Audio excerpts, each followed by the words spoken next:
Olá, bom dia. Vamos tentar de novo, né? O celular não está virando a tela. Mas enfim, hoje é dia de celebrar, é dia de alegria, é um dia para festejar. Hoje, 31/10, você pensa em que quando fala em 31/10? Né? Muitas pessoas falam em Halloween. Nós não pensamos em Halloween, nós pensamos na Reforma Protestante. Hoje comemora 506 anos da Reforma Protestante, né? 506 anos em que Deus levantou Martinho Lutero, levantou João Calvino, Zwinglio e outros tantos homens ao longo de 140 anos para trazer libertação ao povo de Deus, né? Ao mundo, na verdade, de um modo geral, porque existia uma religião opressora, uma religião que dominava tudo, dominava inclusive questões políticas, questões sociais, tudo estava, e sobretudo religiosas, né? Tudo estava muito dominado pela religião, mas aí Martinho Lutero, em 1517, no dia 31/10, colocou na porta da capela, lá na Alemanha, 95 teses, 95 coisas que a igreja deveria mudar para voltar a ser igreja, porque ela tinha virado um sistema opressor, né? Toda vez que há opressão do povo de Deus, o Espírito de Deus promove libertação. E ao longo de 140 anos, então, Deus foi levantando vários homens, várias pessoas que foram trabalhando ali para a libertação do povo de Deus. E eu quero ler um texto da palavra de Deus contigo, que se encontra em Romanos capítulo 1, versículos 16 e 17, que vai dizer assim o texto, ó: porque não me envergonho do evangelho de Jesus Cristo, que é o poder de Deus para a salvação de todo aquele que crê, primeiro do judeu, também do grego. Porque nele se descobre a justiça de Deus de fé em fé, como está escrito, mas o justo viverá da fé. Esse foi o texto que Lutero leu.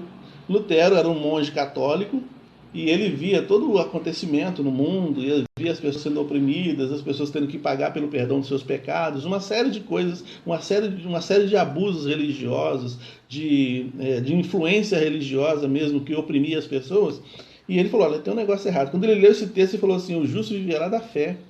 Então o justo não viverá por cumprir ritos religiosos, o justo não viverá, e viver aqui fala sobre vida eterna, né? Sobre viver para a eternidade. A eternidade não se conquista no céu através de ritos religiosos, através de obediência a homens, através de nada disso.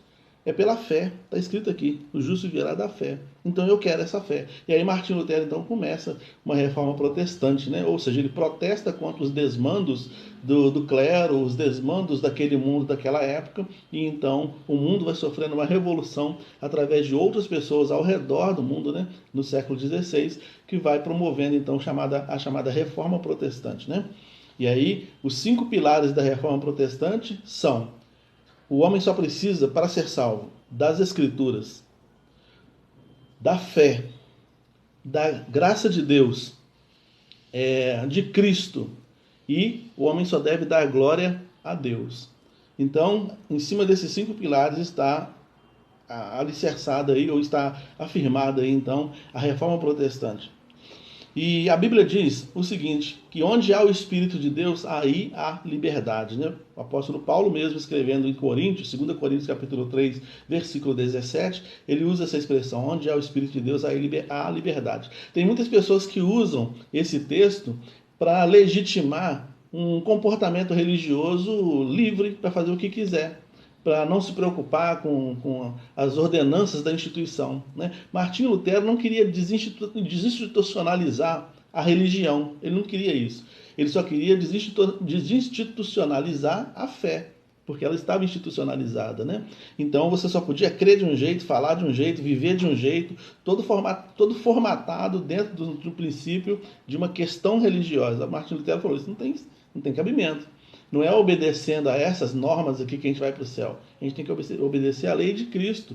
Onde há o Espírito de Cristo, aí há a liberdade inclusive, para a gente romper com o véu da religiosidade vazia, da religiosidade que ingessa, da religiosidade que é um sistema engessado e que ingessa pessoas.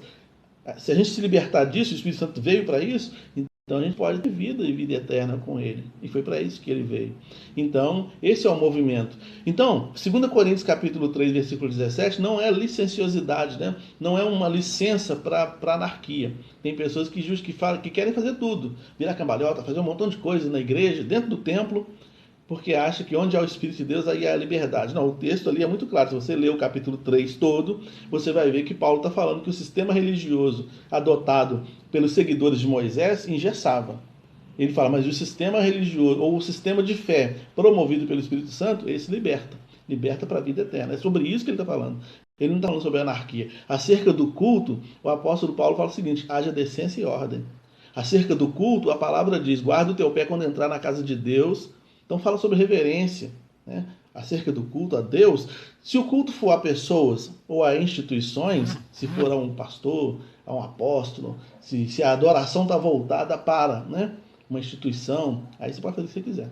Mas se está voltado para Deus, tem que fazer do jeito de Deus, né? Então ele fala: guarda o teu pé quando entrar na casa de Deus, né? Seja reverente, perdoe, ame, e decência e ordem no culto, né? É tudo isso. A liberdade que o Espírito Santo nos dá não é liberdade de anarquia, é liberdade, inclusive, para eu adorar a Deus com reverência. Então, o Martim Lutero leu esse texto, né?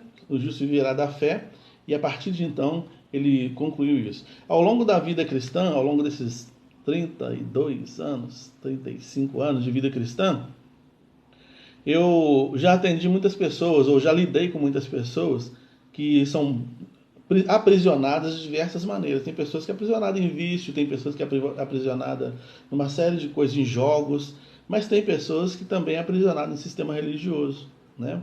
Tem pessoas que são aprisionadas num jeito de ser, que acha que é o jeito que tem que agradar a Deus, né? E o jeito que tem que agradar a Deus é o jeito que o Espírito Santo nos transforma, no jeito que ele nos muda, né? É a maneira como ele nos faz ser, né? Aquilo que o Espírito Santo trabalha em nós para sermos, né? É esse que é o jeito. Então hoje, em se falando de reforma protestante, faz uma reforma na sua vida religiosa, na sua vida com Deus. Faz uma reforma, permite que o Espírito Santo reformule isso, mude isso, transforme essa maneira de você ver Deus, a maneira de lidar com Deus. Permita que ele faça essa transformação, essa mudança total na sua observação. Foi assim que aconteceu com Lutero e com os demais reformadores e as pessoas que seguiram eles. Começaram a ter uma visão mais ampla acerca de Deus. E é exatamente por isso que existe o protestantismo no mundo, né? Que está fora de um sistema engessado. É bem verdade que hoje há uma necessidade de uma nova reforma, né? Porque o sistema abusivo está prevalecendo. Mas o Espírito Santo vai fazer essa reforma. No tempo dele, ele vai fazer essa reforma, né? E nós só precisamos crer e trabalhar nesse sentido. Mas deixa o Espírito Santo te libertar, porque foi para a liberdade que você foi chamado, né? E você vai poder fazer isso falando isso com ele. Senhor, entra na minha vida, reformula tudo, muda tudo, me faz realmente ser livre no Senhor. E ele fará isso com certeza. Que você tenha um dia abençoado, o dia 31/10, abençoado, um dia para celebrar a vida, porque foi para a vida que nós fomos chamados. Senhor, aplica a tua palavra aos nossos corações e liberta-nos, ó Deus, de tudo aquilo que nos aprisiona. Em nome de Jesus. Amém. Desculpa aí o mau jeito, a posição do celular, mas é porque eu tive uns probleminhas aqui técnicos, né? Mas os problemas não podem nos parar. Nós temos que avançar cada dia. Deus nos abençoe.